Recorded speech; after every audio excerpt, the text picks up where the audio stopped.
Olá, meus amigos e minhas amigas, tudo bem com vocês? Eu sou Gustavo Eugênio do CGE Consultoria e Estudos Jurídicos e hoje, pessoal, eu estou aqui de volta para dar continuidade a essa série de vídeos do GE Responde. É isso aí, pessoal, eu estou aqui respondendo algumas perguntas dos nossos inscritos. Hoje eu vou responder uma pergunta do Paulo Soares sobre preenchimento do controle de ponto.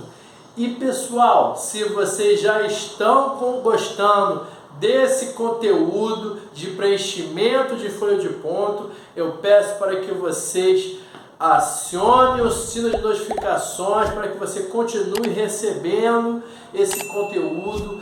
Peço também que você dê um like nesse vídeo e compartilhe esse vídeo para que outras pessoas também tenham acesso a esse conteúdo de direito do trabalho. E por que eu decidi responder algumas perguntas de vocês, meus inscritos amados, que estão sempre comigo e me dão esse apoio para eu continuar aqui dando essas aulas para vocês. Pessoal, eu sempre, na medida do possível, eu vou tentando responder todas as perguntas.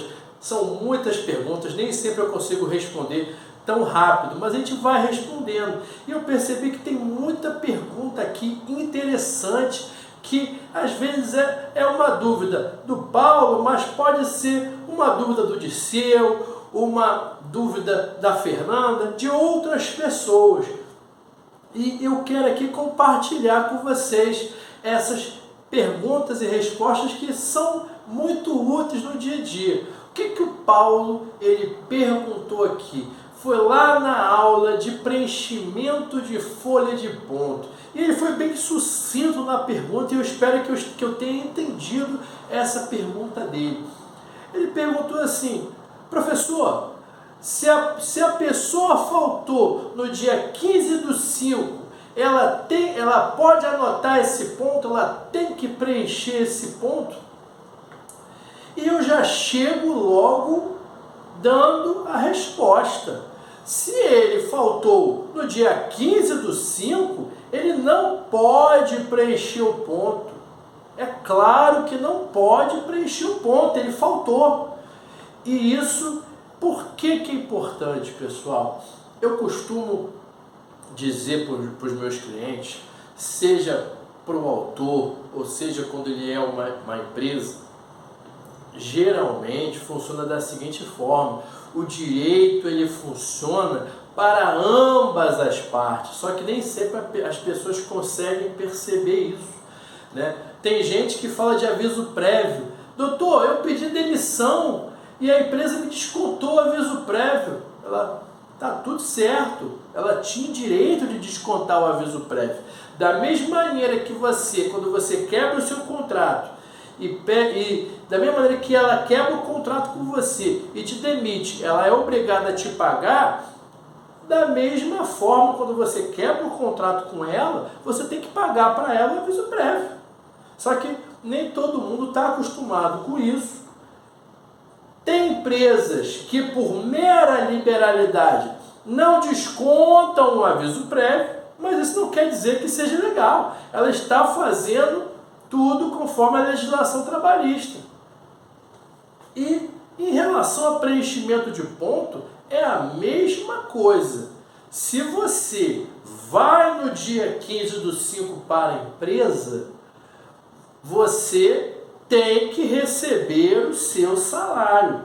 Se você não foi no dia 15/5, seu funcionário não foi no dia 15/5, ele provavelmente será descontado, a não ser que ele entregue atestado médico comprovando que ele estava impossibilitado de comparecer à empresa por motivo de saúde ou outra justificativa plausível, ou a empresa, por mera liberalidade, o que não é comum, abone essa falta, porque nada impede que a empresa não desconte. A empresa pode abonar a falta, mas olha só, a empresa não é obrigada a abonar a falta.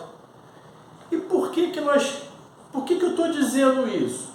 Porque o preenchimento da folha de ponto, ela gera muita controvérsia, seja para o funcionário, seja para a empresa. Eu estou aqui, como eu disse para vocês, tentando ver os dois lados, porque as duas partes têm direitos e obrigações.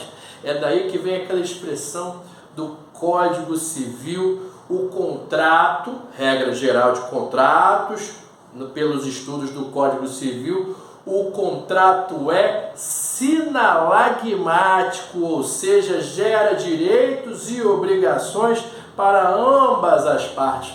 Não venha me falar que isso é bilateral, pelo amor de Deus, porque a característica da bilateralidade, ela diz respeito às duas partes assinantes do contrato. Lógico, porque o contrato ele tem necessariamente que ser assinado por duas partes, por pelo menos duas partes. Daí que vem a sua característica do contrato ser bilateral. Agora, os direitos e obrigações oriundos do contrato tem essa característica do chamado sinalagmático.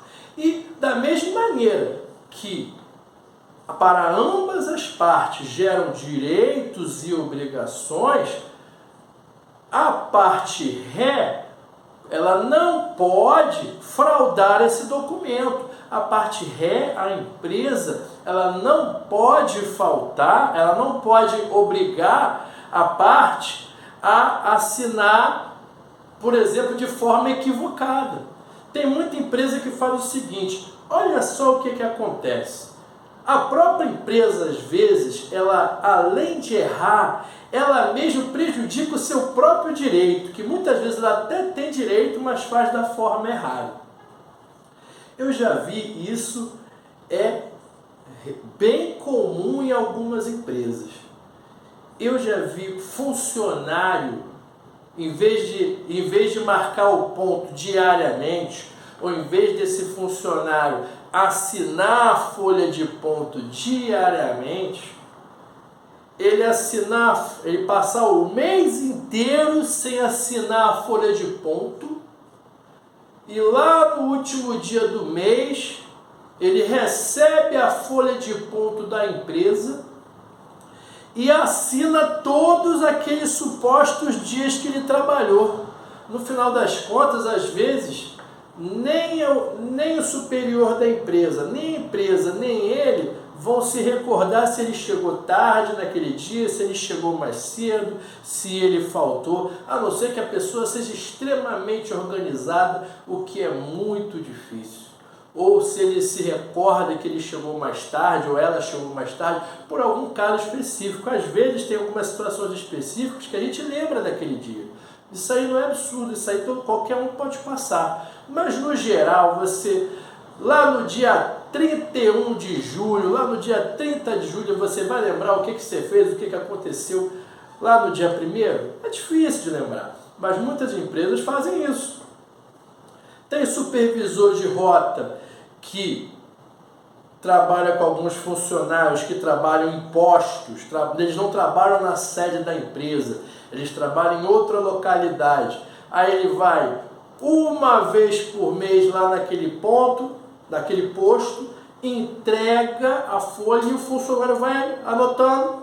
E provavelmente cá entre nós, ele já vai anotar daquele jeito, né? Daquele horário britânico, que eu já estou cansado de falar para vocês que não é permitido a anotação de ponto britânico no direito do trabalho, conforme súmula 338 do TST. Você sabe muito bem que quando o juiz olha aquele ponto com horário britânico, de 9 às 18, de segunda a sexta, de 9 às 18, de 9 às 18, de 9 às 18, a empresa vai ser condenada e não tem conversa. Não adianta o gerente, o diretor, o dono da empresa começar a vir com um monte de justificativa que o juiz não vai nem ouvir, porque já tem entendimento consolidado há séculos no TST pela súmula 338. E por que é importante essa conversa aqui de preenchimento de folha de ponto? Para proteger ambas as partes, autor e réu, reclamante e reclamado. Da mesma maneira, como eu estou dizendo, se a pessoa faltou naquele dia, ela não pode colocar que ela trabalhou. Isso é fraude, isso é mentira. Essa é a verdade.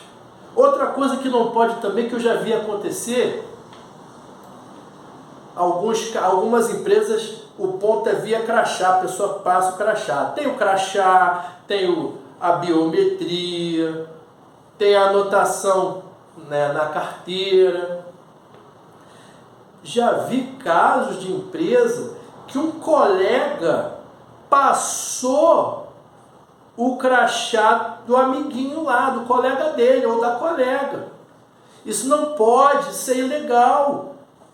Se essa pessoa que passou o cartão for pega, é passível de justa causa. E a outra pessoa que se valeu desse benefício também é passível de justa causa.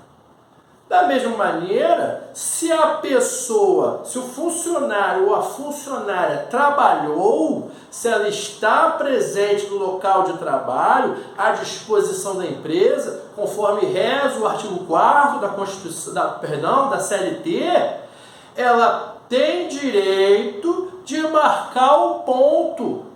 Se o ponto está quebrado, a empresa tem que se responsabilizar de outra forma.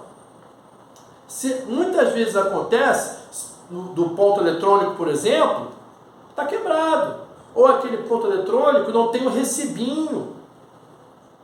A empresa tem que se responsabilizar. Se aquele ponto estiver quebrado, o funcionário vai ficar por isso mesmo. Não, depois a gente vê isso. Não. Ela tem que buscar uma alternativa para que o funcionário comprove que ele trabalhou naquele dia. Ele tem que dar esse suporte, ele tem que dar esse auxílio. Porque da mesma maneira que eu estou falando, que a pessoa que falta, se o funcionário faltou, ele não pode anotar o ponto, quando ele está presente, ele tem direito de anotar o ponto dele. Alguma coisa tem que ser. Algumas empresas, é muito comum também, quando chega lá próximo do final do mês, do fechamento da folha, muitas empresas, nem todas fazem dessa forma, isso aí inclusive não é nem obrigatório, porque cada empresa tem uma forma de atuar. Ela encaminha uma folha de ponto com todas as anotações dele ou dela. Aí ele verifica e encaminha, olha só, verifica aí se está tudo certinho, que nós vamos imprimir a folha de ponto com base nisso aqui. O que tiver de errado, você anota aqui. Tem muita empresa que faz isso. E muitos funcionários vão lá, ele verificou que tem um dia em branco, ele vai lá e vai preencher. Ele tem que verificar se realmente ele faltou. Se ele faltou, tem que ficar em branco. Se ele não faltou naquele dia, ele tem que anotar certinho. Por isso que aquele REP, aquela máquina lá do ponto, ela imprime o recibo. Porque a pessoa precisa saber que naquele dia ela trabalhou. Então, cabe à empresa fornecer os meios de prova para que o funcionário se resguarde, para que o funcionário se proteja. Porque no dia que ele está presente, ele faz jus à percepção do salário dele, daquela remuneração do dia. Contrário senso, se ele não está presente naquele dia, ele não fará jus ao recebimento do dia trabalhado, a não ser que ele apresente o atestado médico ou a empresa abone aquela falta. Então nós precisamos estar atentos ao preenchimento correto, preenchimento do momento correto, na data correta, para que se evite qualquer tipo de fraude por ambas as partes, e vamos estar atentos ao preenchimento do controle de ponto. Tudo bem, pessoal? Tudo bem, Paulo? Eu espero que eu tenha respondido a sua pergunta. Eu espero que vocês tenham gostado desse tema, gostado desse vídeo. Peço que vocês deem um like, compartilhem esse vídeo e eu desejo a vocês um grande abraço e até a próxima.